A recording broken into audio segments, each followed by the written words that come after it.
Hello. You're probably wondering why I'm hiding in a box today. Oh, so is Otis. Well, I thought we could read a story together called Christina Katerina and the Box, one of my favorites from when I was a kid.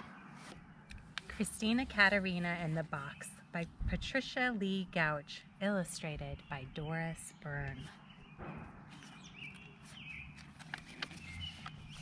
Christina Katerina liked things: tin cups and old dresses, worn out ties and empty boxes. Any of those things, but mostly boxes. Hat boxes, bakery boxes with see-through lids, shoe boxes. Look at the collection she has. Best of all, she liked big boxes. So she was happy indeed one sleepy summer day when even her sometimes friend Watson was out of town to see a truck deliver a great tall box. It came on a refrigerator. "Oh, how grand and new," Christina's mother said, looking at the refrigerator. "Oh, it is, it really is," said Christina, looking at the box. They're looking at different things and are excited about different things. And she quickly claimed the box of her own and dragged it under the apple tree. To Mother, who was very neat and tidy, it seemed that boxes were for basements or trash barrels, not for the front yard under an apple tree. But she decided that it couldn't possibly hurt for one day or two to have a big box in the front yard there under the apple tree. I can tell Christina's really thinking. I wonder what she's thinking about. That afternoon, Christina's father cut a window and door in the box, and Christina painted turrets, those are these things, and a drawbridge and bolts for the door, and the box became a castle. Inside she put sticks on the window for iron bars, and she brought in all her cups and saucers and a lot of fig Newtons in case there was a battle and she couldn't get out. For 2 days, she and her bears lived and played in her castle peacefully. I see somebody coming, though. Until Watson came home. He sneaked into her castle while she was out to lunch and ate all her fig Newtons. And she locked him in until he hollered, "I'm sorry," 15 times. Oh, now he looks sad. Here he looked pretty happy eating the fig Newtons. When she finally let him out, Watson gave Christina's castle a kick, and over it went, smack on its side.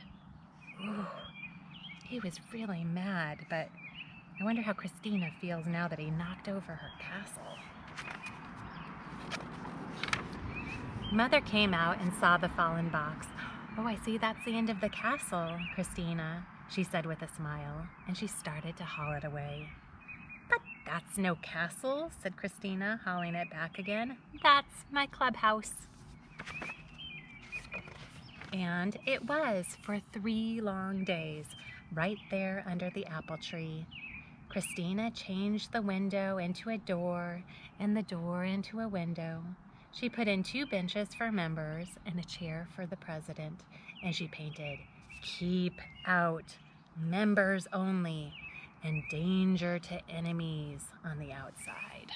Wow. And she let Watson join. Then they met in the clubhouse, which was very dark when the door was closed and very secret. And they spit on a nickel, and they swore to be friends forever. And they were. Until one day, Watson got angry at always being vice president. He climbed on the clubhouse roof and promised to sit there until Christina made him president. Oh, look, he's very angry. Uh-oh. Only the roof caved in first, and Christina disbanded the club, which means she said, "No more club. We're going to be done playing that game." When Mother saw the satin box, she brushed her hands together. Now she would have a nice, neat yard. Well, she said, that is the end of the clubhouse, and she tugged it towards the street. But that's not a clubhouse, said Christina, tugging it back. That's my racing car, Hermione, and I'm late for a race.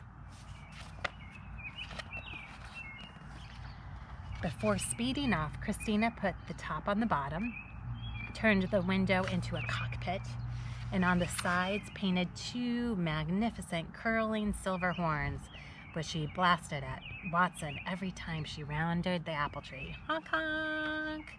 It says, "Go, man, go." And Tiger.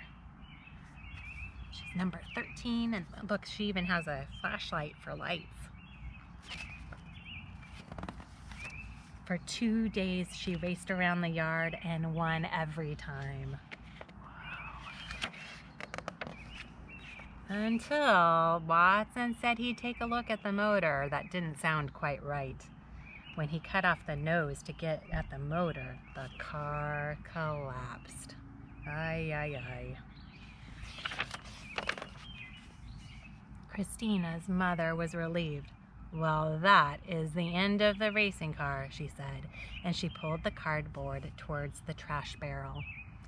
I sort of think Christina's mom doesn't like having that box in her yard. What do you think?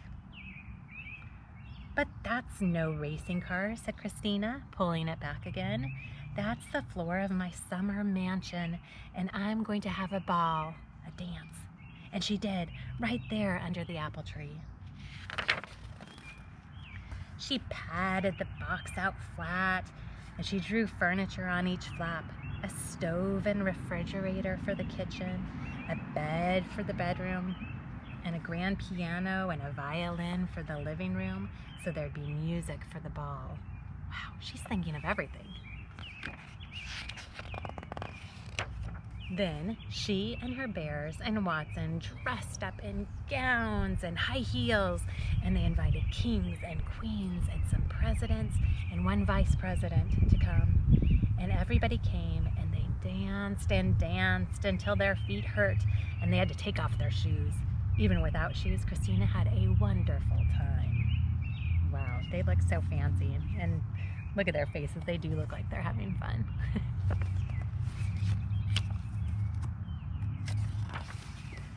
Until Watson decided the floor needed scrubbing. He sprayed it down with the garden hose and mopped it until the floor puckered and it grew lumpy and finally fell apart. Oh, they look surprised that that happened. I wonder what they're going to be able to do with the box now. Let's see what happens. When Mother came out a little later and looked at her front yard, she shook her head and said, "Well, and then, is this the end of your grand floor?" "What floor?" asked Christina, who was running by. "Oh, you mean that old ragged box? Let's throw it away." Mother breathed a sigh of relief. Whew! And at last she could have her nice, neat yard. "But quick," Christina said. "Watson's mother got a washer and dryer today, and he's bringing 2 ships down now. I said my mother wouldn't mind a bit if we sailed them in her front yard right under our apple tree." The end.